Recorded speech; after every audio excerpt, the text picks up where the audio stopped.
So launch effect அப்படின்னா என்னென்னா, இது வந்து ஒரு நார்மல் கால் ஃபங்க்ஷன். நம்ம வந்து லாக் பண்ணிக்கலாம், டோஸ்ட் பண்ணிக்கலாம். அது மாதிரி ஃபியூ ஏபிஐ கால்ஸ் கூட நீங்கள் பண்ணிக்கலாம். ஸோ ஸ்கோப் யூஸ் பண்ணி நீங்கள் ஃபியூ ஏபிஐ கால்ஸ் கூட டைரெக்டாக கால் பண்ணிக்கலாம் இன்சைடு. பட் இது வந்து எப்போ ஆக்டிவ் ஆகுனா, so initial time first time வந்து உங்களுக்கு வந்து ஆக்டிவாக இருக்கும். ஃபஸ்ட் டைம் வந்து இன்சைடில் இருக்கிறது வந்து ஆக்டிவ் ஆகும். செகண்ட் டைம் உங்களுக்கு வந்து ஆக்டிவ் ஆகணும்னா இந்த கீ சேஞ்ச் ஆகணும்.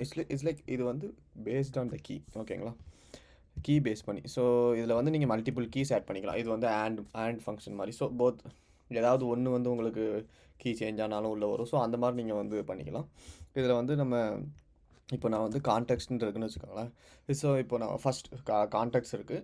நான் ஃபஸ்ட் இந்த வியூ வந்து உங்களுக்கு க்ரியேட் ஆகுது. இந்த கம்போஸ் ஆகுது. கம்போஸ் ஆகிறப்ப ஃபஸ்ட் டைம் வந்து டோஸ்ட் பாப் ஆகும். ஸோ செகண்ட் டைம் இதே மாதிரி நம்ம வேறு வேல்யூ சேஞ்ச் பண்ணுறோம், அந்த மாதிரி ஏதாவது பண்ணுறோம், ரீகம்போஸ்